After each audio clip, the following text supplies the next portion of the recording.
Can you, I guess, pick up where you know where you were when I left, or do you want to point to someone else now? Up to where did you hear? Yeah. I am not sure. Okay. Well, so I basically just I'll summarize. So basically all I said was I can't like speak to how the coursework is, but I know that I made the right decision for myself. And that's just because I know I'm very sure that this is something I want to do. And my tips for undergrads were just to, if you're sure that this is what you want to do, just apply, because that's basically what I did. And I was like pretty sure I wasn't going to get in, and I did. Um, and if I had never taken that shot, I wouldn't be where I was. And so, yeah, if it's something you're sure of, if you know that you want to do grad school, like you don't necessarily need to apply straight for a PhD. You kind of need to evaluate your options, whether PhD makes sense for you, whether master's makes sense for you. That's really like up to individual situations. But if you're sure that that is something you want to do, you really should just apply and think of it as kind of like a job interview, where if they come back to you and say, we don't think you're suitable right now, then you go back the next year and you apply again, because oftentimes, they'll hire new faculty that you'll align with, or their research interests will shift in a year or whatever. So yeah, just think of it as a job and just go for it until you get it if you really want it.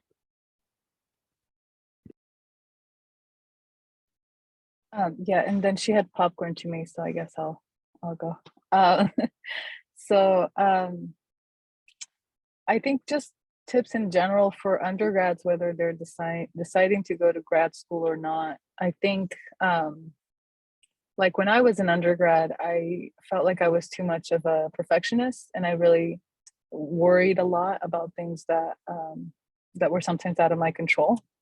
And I think if I could give advice to undergrads in general, it would be to just learn to accept your failures and just know that they're gonna come. It might be a quiz, it might be a test, but the more time you spend worrying about it, the less time you have to do actually like to do well in your classes, or to take care of yourself, which is such a big part, I think, that is sometimes not considered, like taking care of yourself. Um, and if they're planning to apply to grad school, I would honestly say that whether it's master's or PhD, especially PhD, but if it's master's, they need to be able to make a certain time commitment. I've noticed that right now in my program, a lot of master students are also working. They're also, some might have families and things like that.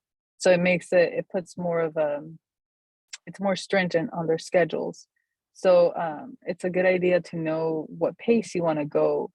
And if you feel like you can't commit like to a whole program, then maybe PhD might not be the best route unless they do part-time PhD. But I would just say, you've been through it once through undergrad. Masters, I think it's a lot on you to make your own schedules and to sort of keep up with the assignments, because everything's due at the end of the semester. And then if you're not able to have a regular schedule, it just really messes with you. And anyway, that's my advice.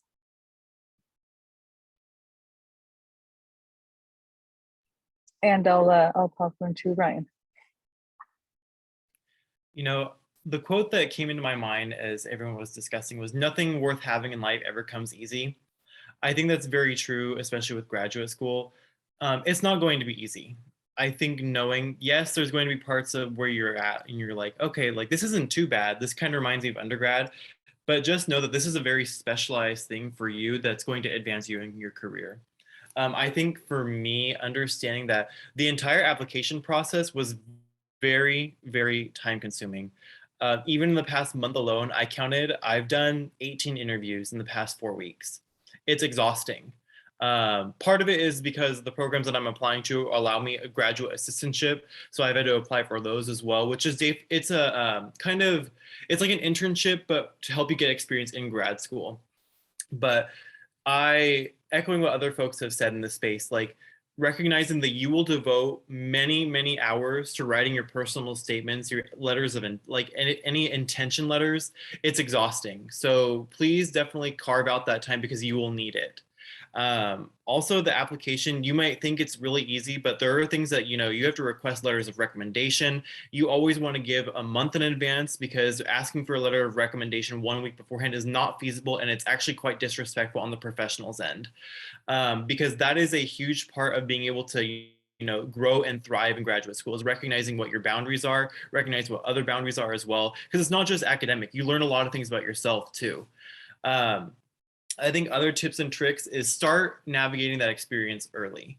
Identify a few key schools that you want to go to, what kind of program learning outcomes you'd be interested in, making sure that you get the education that you need, and don't settle. Like if a school accepts you and you're not 100% sure about going there, and yet you want a graduate degree, don't just go there because you want the graduate degree. Know your worth and let them know, like, hey, there are other programs that are considering me too. I think that's very important to be very transparent with people, because sometimes like you have to be cognizant of what the packages they give you, and financial awareness, that's important. Knowing what people give you, like how much your financial aid is going to be, knowing what kind of professors are there, what kind of program is it a cohort based, is it not cohort? Those are really important factors, especially for me, that I've had to deal with in navigating my decision to go to graduate school. And at the end of the day, it's stressful. Like whether you apply to one, whether you apply to multiple, it is very stressful making that decision. Because at the end of the day, that decision is going to affect your outcome of your life trajectory, and making sure that inside yourself that you are worthy of going to the school that you deserve and that you want. So at the end of the day, if you don't get your top choice school, it's okay to, navigate in the workforce for a little bit and gain that experience, because that experience is invaluable. So that way, when you go through interviews, if your school does interviews over and over again, that way you're able to highlight your experiences. You have concrete evidence to back up your claims in those interview experiences. But yeah, start the process early. Identify some schools you would love to go to, and don't take no for an answer. If you get waitlisted, that does not mean no. And if you are, denied admission, that is not an end all be all. Just know that you're still special and that you still have the opportunity because you have other choices, you have other options, making sure that you know that at the end of the day, you will be where you are meant. And I will popcorn to Natalia. Sure. So I feel like deciding to go to graduate school is a really hard decision in and of itself. I feel like once you finish your undergrad, you're kind of at a fork in the road in terms of going towards a job related, or like creating a career, or going back into education and pursuing your master's or PhD degrees. So I feel like for me, I feel really blessed to have had the opportunity through multiple organizations that I'm part of, to having met and discussed with many different people who have taken either route. I feel like everybody's path in life is very unique, and that goes for every path going towards your career or going into graduate school is very different and unique for everybody. So I feel like reaching out to as many people as you can who are either went straight into their career after graduating undergrad or did pursue a higher graduate education is very helpful. Through my interactions with a lot of people, I kind of figured that for me, especially in my area of engineering, I feel like a master's degree would really help me more when I do decide to apply for jobs. And I feel like it gives me a little bit more confidence in myself and my knowledge, and a little bit puts me more at ease when I do decide to go into the workforce. So I feel like definitely take up any opportunity you have to talk with anybody who has pursued higher education, and kind of see what that experience is like, if that's kind of something that sits well with you, if that's something you want in life, or vice versa. So. Well, thank you for sharing, everyone. It seems like all of you have, figured most things out. To think that 4 or 5 years back, you were just starting out as a freshman in college. It's really crazy to think that right now you're going to grad school or you're already in grad school. So I hope you're proud of yourself and how far you've come in life. But is there anything that you wish you had done more in your undergrad years? Anything that you could have done differently back in college, or anything you regret not doing or not pursuing? I'm gonna ask Natalia first because you haven't gone first. So Sure. So similar to Gabriella, I am very much so a perfectionist. I kind of always put academics on the top of everything that I did in life. Um, I My biggest regret, I feel like, is not being social enough during my undergrad. It took me, I think, until like the end of my sophomore year to kind of get more involved in clubs. Junior, I was more involved, but then quickly the pandemic came and kind of took that all away. And I guess we can all agree that the pandemic really kind of humbled us in terms of socializing on campus and everything. So I feel like for me, I would say as a freshman, it's really important to kind of mingle within your department more. This may only apply to, well, I feel like it applies a lot to engineering students because we have to take a lot of general education classes, but I'm sure that works for every major. But during the general ed class period, which is like the first year or two, you're kind of with everybody and not specifically with your major. And I feel like that's kind of the peak time that I missed out on networking and meeting new people. And so I think that's my biggest regret, but definitely joining clubs the beginning of your undergrad will definitely help with that. I'll pass it on to Ryan. I wouldn't say I had any regrets because I think regrets makes it seem like I would go back and do it all over again. And I think from a standpoint that I am very much exhausted of undergrad, I think, did I enjoy my time? Absolutely. Did I do what I set out to do? Yes. And I'm proud of myself. Like at the end of the day, like being able to say like, you know what, I did this. Like, I think what I wish I had done more of is, being able to connect with more folks. But, because of COVID, like Natalia mentioned, the pandemic really caused us not to be able to socialize and being able to engage with one another personally and professionally. This past year, I've been very fortunate to go to different conferences regarding my future career. This weekend, actually, I'm going to Baltimore to be able to go to a conference it's called the National Association of Student Personnel Administrators, which is basically geared for student affairs professionals, which is really wonderful. And I get to meet a lot of new folks there. It's a national conference, so everyone's going to go there. But I think also response to critical feedback. I remember there was a point, maybe my first or second year of college, specifically in my first year as an RA, I was one of those people that had a hard time kind of accepting feedback and didn't know how to implement it in my practice and in my work. And I think it was because of the stages of development that I went through, because sometimes feedback has to be given in a certain way for people to understand it. And because I wasn't aware of how people spoke and how people like presented it to me, I wasn't able to properly incorporate that into what I was doing. So for example, we had to do bulletin boards a couple of years ago as an RA. And I remember getting a piece of feedback saying, oh, your text is too small. And I was like, well, I can make my text bigger, but I don't know what I'm supposed to do. And I think being able to become more receptive to that feedback helped me benefit in a way that I can go into spaces and be given feedback and not be hurt by it. Because I think I always thought of, oh, well, if someone's giving me feedback, it means they didn't like my work. That's not at all what it is. I think it's people that are caring about you enough to let you know, like, hey, this isn't a mistake. It's not a failure. It's an area of skill development. And you need to be able to do that to be able to benefit yourself and your others around you in the future.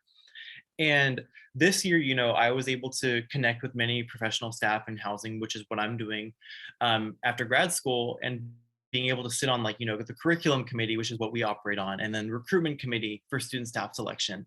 And it was able to help me grow into the professional that I'm going to be. So making those connections, even though it was a little late in my time in my undergrad, it still benefited me overall. So I was really appreciative of those experiences because I was able to go out, do, see, and get it done. And even in grad school, just to let you all know, like if you're going to go to grad school, it's not like undergrad is not your end all be all. You will still be able to make experiences, make memories in grad school as well.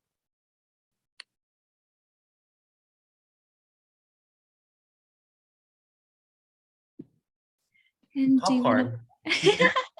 to? Can I have popcorn to Bernice? Sure. Yes.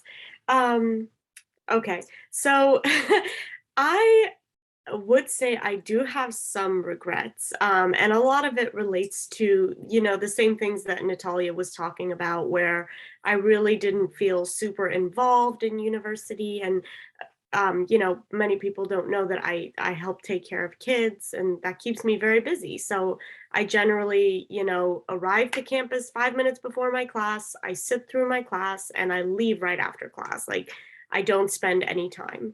And that's the one thing that I really regret about undergrad. I feel like if there was one thing I would need, like, encourage students to do, it's to, you know, get involved, like make friends in your classes, do study groups, run out the library room. And I started doing that in my senior year, and I met a lot of friends that way. A lot of the clubs I joined have given me great opportunities to connect with people, to make new friends.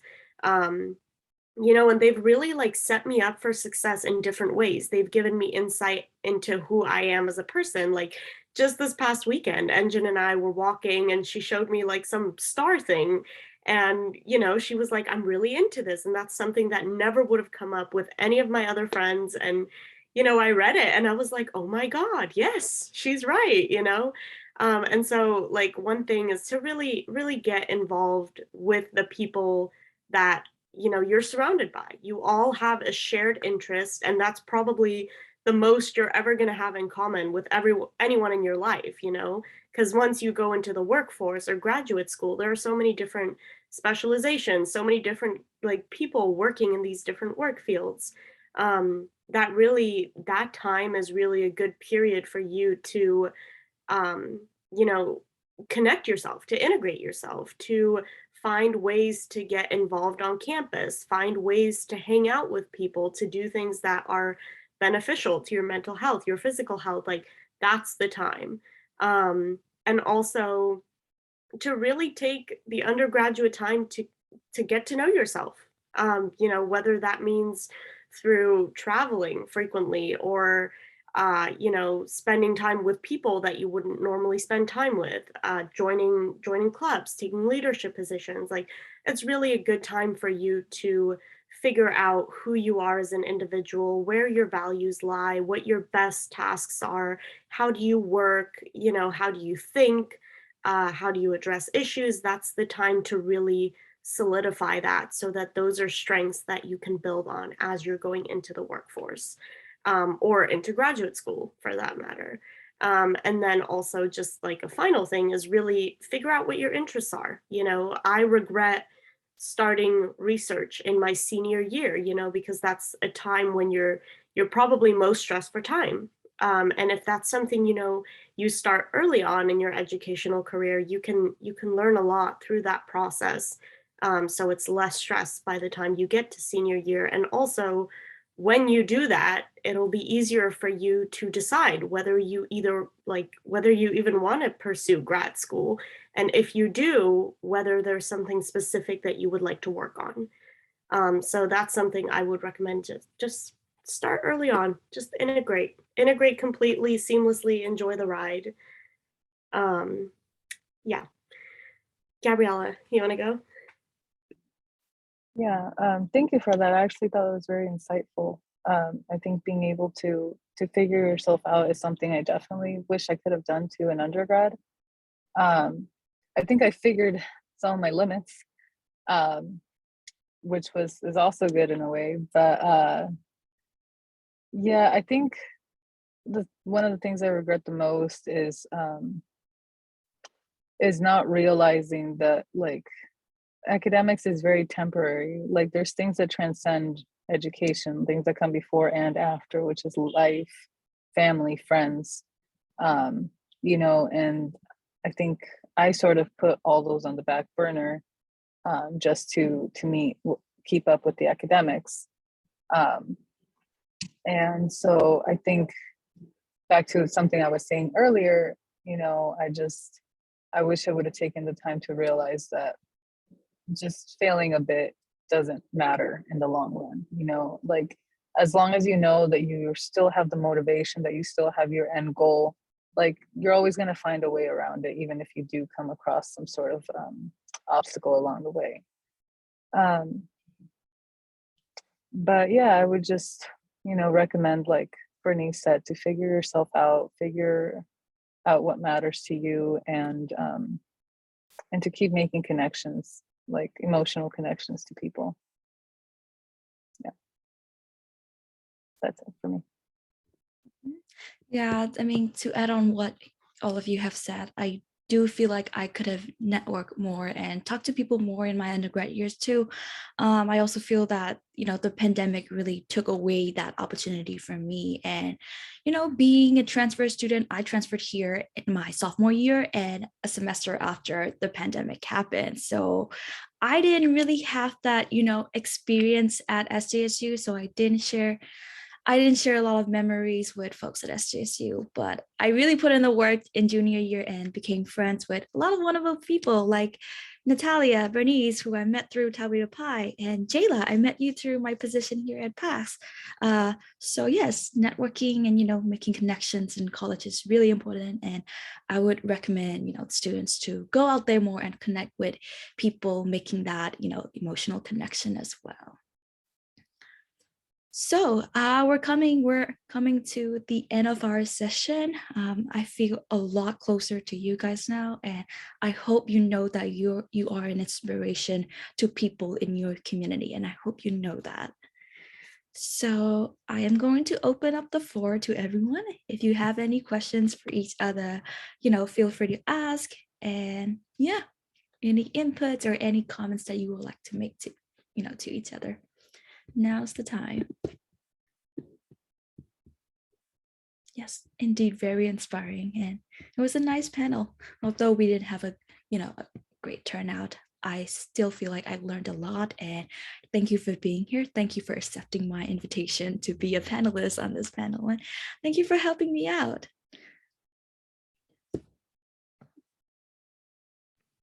I actually have a question. Yeah, I was a part of the planning of this session, but I personally felt like I could benefit a lot from it myself. I'm also in my last year here, last semester, so I'm graduating very soon. And I've been going back and forth about whether or not I want to go to grad school. But I also do self-identify as a perfectionist. So it can be really hard for me when I'm like not doing super well, or I definitely feel a little anxious about going to grad school. And if it's like a lot harder, you know, am I going to be able to keep up like my GPA or my grades the way I have been able to in undergrad? But I'd like to know if you have any advice about how you cope with failure, or how you kind of motivate yourself to be optimistic when you do fail. And anyone can answer that, I guess. You know, I can, oh, I was gonna jump right in. You go first. You go first. Okay. Thank you. I was gonna jump right in and say, like, you know, it's really tough. I know all through, like, for the majority of undergrad, I maintained like a 4.0, and when it started crumbling, you know, when it went down to like a 3.95, I was like, oh my God, you know, it's really tough. I remember, you know, many nights where I would just cry and I would feel like such a failure. You know, just because, you know, you fail the test. And the reality of that is, and I know Gabriella like emphasized it a lot, is that, you know, failure in one field is not failure. Failure in one field says that, you know, maybe you're not as interested in that field. And, you know, if you fail and you're not interested, I don't really count that as failure. And that's kind of how I pushed myself to get through a lot of my failures, saying, you know what, Bernice, Did you try your very best? Yes, I did. Okay, well, then there you have it. If you fail and you know within your heart of hearts that you really, really tried, that should be good enough, because that is not a reflection then of you failing as an individual. That's a reflection of that not being what you're called to do.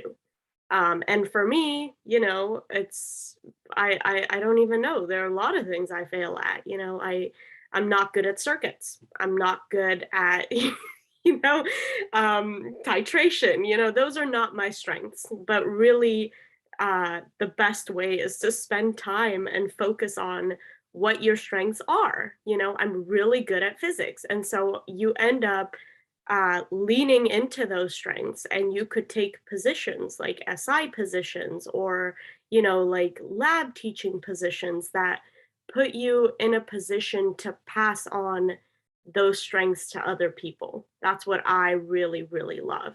And I feel like that is something that really pulls me through times when I feel as though I have failed. Um, and then just, you know, the positive self-talk, like don't put yourself down. I know I love to say, "Oh my God, Bernice, you're so stupid. Like, why did you do that?" You know? And I really had to learn to rephrase it as, you know, "Oh my God, Bernice, that was a stupid thing to do. That doesn't mean you're stupid. Like it was stupid to do, but um, you know, just kind of changing the way you talk to yourself. Talk to yourself the way you would talk to your friends. I would never tell Engine or Natalia they're stupid, you know, never. So just kind of the mental switch is really important. Yeah. No, I want to echo off that because that's exactly the sentiment that I wanted to say. You know, I'm a very developmental person, so I don't know if y'all have ever heard of the top 5 Clifton strengths. I have taken that maybe 3 or 4 times, and every time developer. So if you ever get an email communication from me, it'll always have my top 5 at the bottom of my signature. I'm a developmental person. So when I hear failure, I think of that as the end all be all. So when I say, Ryan, you failed, did I though? Did I really, like, am I looking inside myself, like Bernice talked about? Did I give the every ounce that I had to make sure that, you know, I was, you know, making sure that I kept time for my wellness, kept time for everything that benefited me? If I gave my best that I was able to, then that's not bad. I think reframing failure into, you know, maybe I didn't do so well. Maybe that's an area or a skill of development that I needed to do. And I think I'm an introvert, but I also love people so much. So when I got into college, I was kind of scared, but then I kind of took a leap of faith applying for housing positions. And that's when I realized I was like, oh, this is what I love to do. Like, I am not a math person. Like, I'm not good at integrals. I'm not good at derivatives. And I remember, you know, like being hard on myself, like, oh, do I really want to change the psychology? But I'm glad I did. You know, it helped me understand more about mental health and wellness and why that's important to what we do. And ultimately, it brought me into, you know, being able to be a very successful like student leader in the residential life department, and knowing that that's where I'm meant to be. And at the end of the day, it helped me. And I think, you know, reframing it and seeing like you didn't fail, you just didn't succeed that one time. But, you know, sometimes people have to succeed 999 times to get that 1,000. And I think that's okay. So knowing to be easy on yourself and be kind to yourself, because that's the most important thing you can do for yourself at the end of the day. I wanted to add a little bit more to that. Jayla, you said that, you know, you're a perfectionist and that you don't, I think something that I lacked personally was life experience, to be honest, because I had been in high school, community college, and then Berkeley, and it just, you know, I was drained by the end of it. And so that's why I decided to just go and get a job. And, you know, going out and getting a job, it lets you see what's actually out there, like working 40 hours a week. What does that feel like? What's your life going to look like in the future, you know? So I know some people don't advise that people go out and do some work and then come back into academics, but sometimes it can take a while. It took me about 2.5 years to come back. But I definitely think I am the better for it. I think, you know, they were mentioning like, if you fail and you tried your best. But to be honest, sometimes I failed just because I didn't try, and I know I didn't try, and I didn't want to try because there was something else going on. Maybe I wanted to go out with my family, or maybe I wanted to do this. And I think at those points, which has happened recently, but I'm still like doing well. So what I focus on is not, how I'm feeling at the moment. I put my feelings aside and I say, how do I solve this? Like what's the next step? So so you sort of have to catch yourself before you start going down that rabbit hole. And just say, well, what do I have to do to solve this? And that's what I meant earlier about like the obstacles in the road. Like just, there's always a solution to things. But if we get caught up in our emotions, then sometimes we don't really know how to, we don't think more logically about what's going to get us out. So yeah, I would advise, like, if you really want to try to break out of that, I think the best thing you can do is go to work for a while, like enjoy life and see what that's like with a 40-hour paycheck. It's really nice. So anyway, that's that. Awesome. Thank you guys for the insight. I actually am leaning a little bit more towards going to work just to see like what it's like to be outside of that like grade type of routine, like, getting graded on all your assignments and getting a final grade at the end of the semester. I think that does kind of push my perfectionist mentality more when I'm looking at a letter grade, instead of like the experiences that I'm building or, the experiences I'm gaining in my classes. So I am leaning a little bit more towards work, and that kind of carried into my next question. Actually, I was going to ask, like, what are your guys' perspectives on working before going into grad school versus, I know like a couple of my friends went straight to grad school and they didn't work first. So I've heard arguments for both, but I was wondering if you guys could give some insight about that. Yeah. I think it's different depending on what you want to do. I know for me, it was advised to go to grad school right off the bat, just because, being able to get an assistantship, I don't know how it works in other folks' programs, but being able to get that assistantship and work alongside my studies, because, especially in where I'm going into, there's very hierarchical structures. So I would have to work and be able to get a master's degree even after I worked. So being able to make it to like maybe an assistant director level or even a director level would require a master's degree. So being able to just get it like right off the bat was really handy for me, and it was helpful in terms of my professional development, making sure that I get where I need to go as well, so I don't have to take time away from it. But that's just my experience.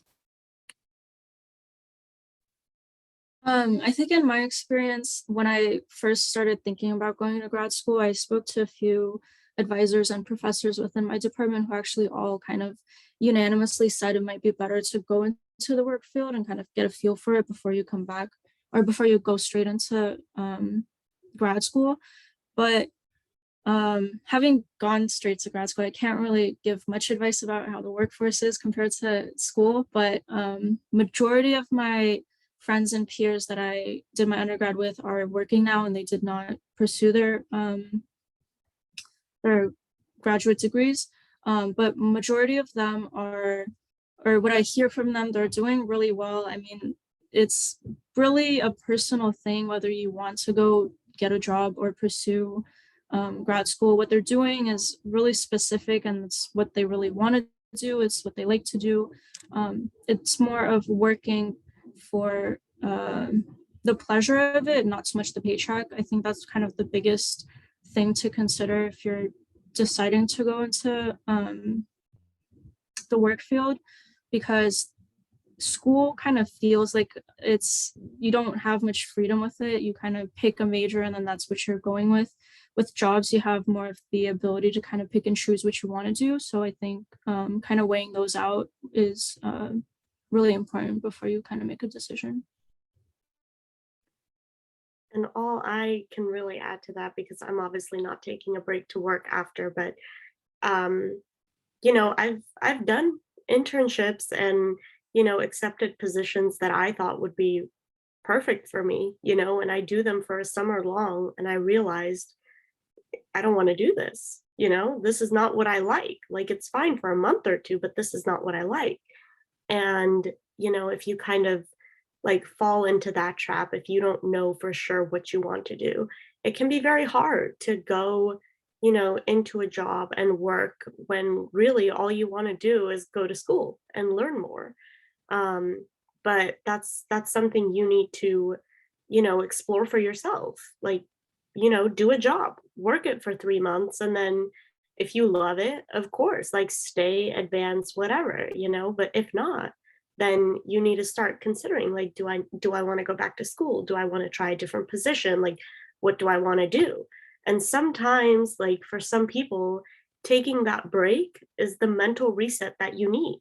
um like I was telling Engine also the other day, I barely passed high school math. I I didn't do well because I didn't like it. I wasn't interested, and I took 2 years after I graduated high school. I just worked, and then I went back to school. And when I went back, suddenly I was the top math achieving student because I loved it. It made sense to me. Everything clicked. So sometimes that's really the aha moment. You need that break for your mind, for you to kind of pull yourself back in. And that's something you identify for yourself and then take action on that. So I have another thing to say. I love what y'all said. When you work too, or even if you decide to go to grad school, know to put yourself first.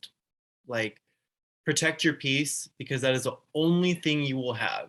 Do not let anyone exploit you. Know your worth, because sometimes, and especially if you get an internship or something in graduate school, they will push you beyond your limit. Don't let someone do that to you. Know that you have to set your boundaries, and if they don't accept that, let them know, like, hey, this is beyond my scope. I need to protect myself too, because I'm also a student. But yeah, just a little blurb on that.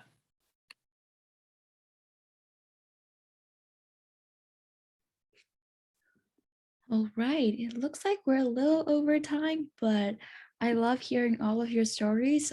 Thank you for sharing them. I hope that, this session also helped you reflect on your journey so far. And I hope all of you realize how much of a badass you all are. So keep up the great work. If you want to, share. Thank you so much. Of course, of course. Thank you for coming today. I mean, even though, you had to take some time out of your schedule, thank you for being here.